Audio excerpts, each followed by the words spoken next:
Is the opportunity then for TOMCO often when it's at the end of a 30, 40-year equipment or product cycle that they now need to upgrade, a municipality needs to upgrade, a plant needs to upgrade, and now there's that opportunity for you to step in because now they are going to make the investment in some, because that old system has corroded the equipment. Is that sort of where there's an opportunity there? There's definitely an opportunity there. I mean, I've had a few even in the past year where that's been the case, where they're just sick of trying to upkeep that equipment. Right. I had a customer where they're having to replace their tank every 10 years because it's just eating away at their piping. And so at that point, since that, instead of replacing that damaged equipment, now they're looking at turning over into CO2. So that, yes, that is a specific area where we're wanting to target. Jeff?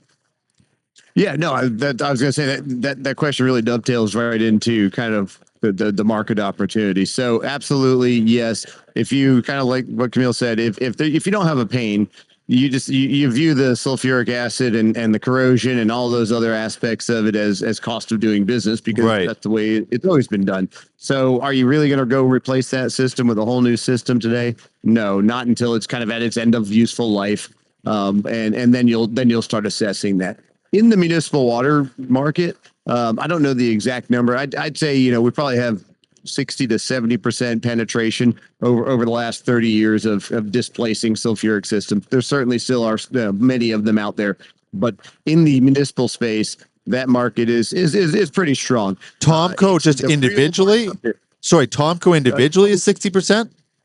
Or just those systems in general? CO2, and TOMCO has a high majority of market share in that space. The real market opportunity and the opportunity, environmentally and safety and everything else is in not municipality, but in the what we term as the industrial space. Anybody that just has a discharge permit, you're displacing water, you're having to lower your pH for discharge, whether it be a mine or a chemical application plant, things like that. That market penetration for the use of CO2 is probably in the single digits. And it's a lot of that is just the lack of awareness and knowledge of that CO2 is an opportunity, and it can be utilized in that type of application. And it also is upfront a much larger capital expense. So when you're talking about, drinking water in municipalities, not wanting to utilize chemicals, because, the downstream effects in water streams and kind of tributaries and everything else that we kind of, where some of this water goes to, those are negatively affected by some of those chemicals that we put in the water, where CO2 is actually a benefit. So in a municipality, that's a positive. When you're just discharging your water, it's just an expense. So you're trying to just comply with your permit. So yeah, that capital expense is kind of burdensome. But when you look at that long-term cost advantage of that case study that you're referencing, and you apply that to a limestone mine or a chemical plant or a power generation system, those are great opportunities to kind of convert those over. And that's really what we're talking about the most here at WEFTech this week, is trying to educate the market and understand, where is that cost curve? Where do we need to be for the ROI for it to make sense to get away from some of these mineral acids like a sulfuric and use CO2? And I mean, the biggest message in all of this is we always view CO2 as a negative, right? We're trying to get rid of CO2.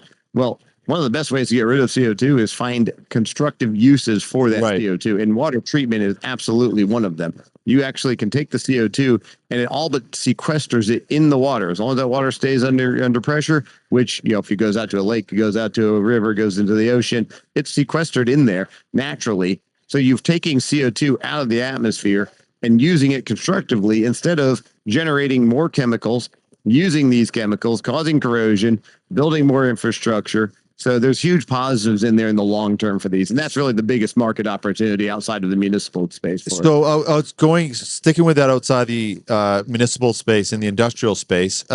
If you meet a company while they're in the design phase, that's sort of where you can really shine, because then you can lay all that out, the life of the equipment and all that case studies, you can make that very clear before they actually break ground, right?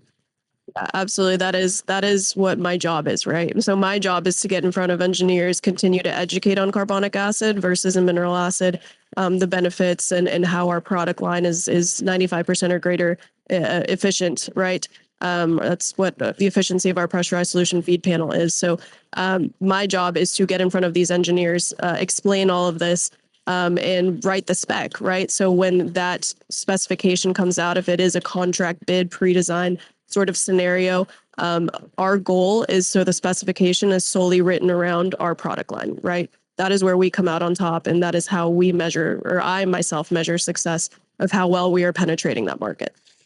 You have a couple other case studies that you sent me. Can you, Camila, are there, maybe we won't go through all four. There's a mining application one, there's a bromate, and a lime one. Maybe pick two of those and maybe walk us through it a little bit as well.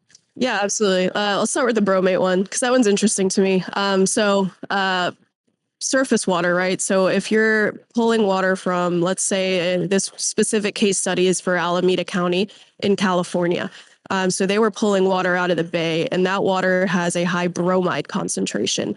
They were hitting that water with ozonation, right, for disinfection. But their issue there was that if you take a highly concentrated stream of water that has a lot of bromide in it, and you ozonate that water, it actually produces bromate. Now, bromate is a carcinogen, right? And you clearly don't want that in your drinking water. So if you actually adjust the pH prior to ozonation, you significantly reduce the amount of bromate produced from ozonation. So that is an application where our equipment was introduced into the Alameda County waterway.